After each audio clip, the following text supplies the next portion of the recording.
Ladies and gentlemen, without further ado, the magnanimous Brandi Carlile.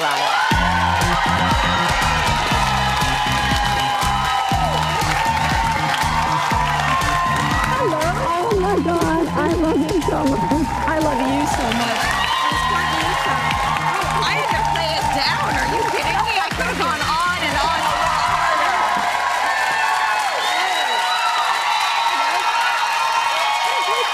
It's such a warm environment. I already love it. I subscribe fully to it. Thank you. You look great in a suit. Thank you. Oh, really good. Thank you. Yes. Oh, thank you.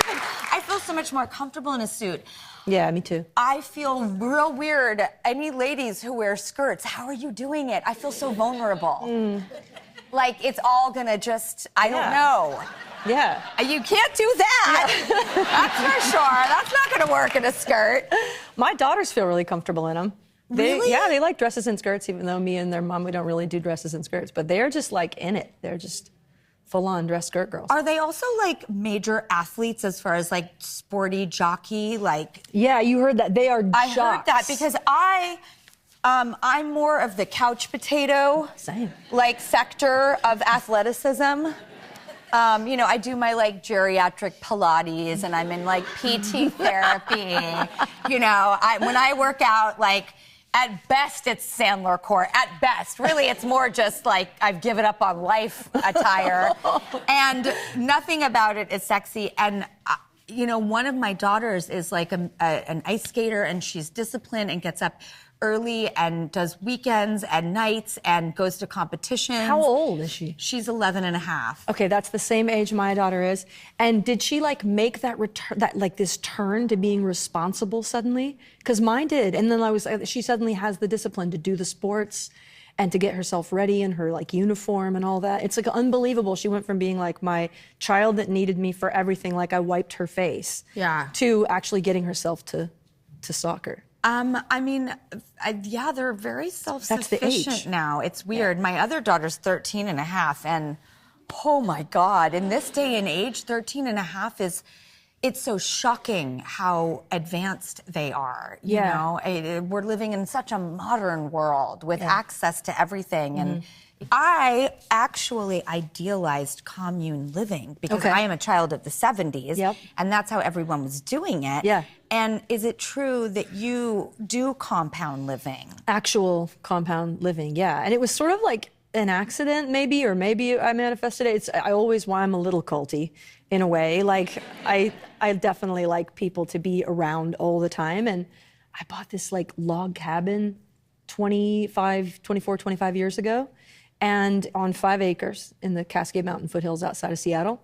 And then as little pieces of property came up for sale, like my bandmates and siblings bought them, and then my bandmates married my siblings. Really? That's the cult bit. And then it just we became like a community, and then we were like, well, let's not all buy, each of us buy the thing, let's buy one of them and share them, and we just started doing things that way, and then next thing I knew, it was like a total commune. I mean, that just sounds so ideal. That it's is pretty good. Absolutely how I want to live. Yeah, we'll do it. Is there another place available There's on a the couple. property? Single mom, 2 daughters. Sounds pretty good, actually. Yeah. Wait, okay, when I was talking about you coming out here, is it true that you had sung for an Elvis cover band? Yeah, Or an Elvis backup? impersonator. An Elvis impersonator. Yeah. Because Elvis is...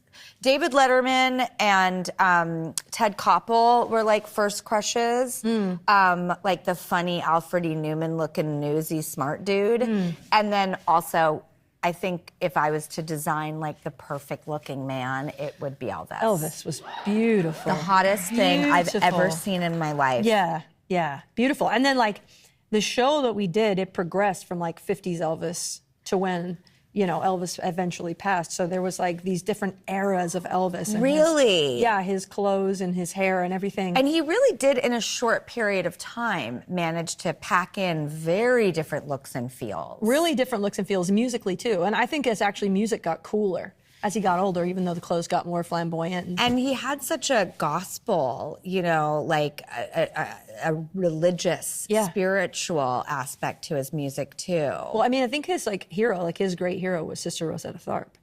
And Can you ask who that is? Oh yeah, Sister Rosetta Tharpe is this amazing woman. This incredible gospel singer, guitar player, one of the first black women ever to do it, and they credit her with inventing rock and roll, along with like Little Richard. Wow. And so Elvis Presley's reverence for her is kind of self-evident in that music. And I just remember standing back there singing those background vocals and being like, I'm going to be Elvis. I want to be Elvis Presley. You do have swagger like Elvis, by the way. You do. I mean, you transcend. You are so compelling. People love you as a human being, and they love your music, and they love your advocacy and humanity. And by the way, you are going to do your very first arena tour. Yeah. Like, which is so cool and such a huge thing to get to. Well, the arena thing is like, also like, you know, I was born in the 80s and like a child and a teenager in the 90s. So there was so much great stuff happening in arenas. Like that was where you go see a concert. Like, yeah, that's where Whitney was playing and Celine Dion was playing and Bette Midler, like they were in the arenas, you know? And so when you're laying in bed and you're dreaming of being a rock star, you're seeing yourself in an arena. And now I'm 45, I'm gonna be in an arena. And that just feels like it's been a long road to that kind of stage. Do you think that you might possibly go city to city in an RV? Because I hear we have something in common. We'll be right back.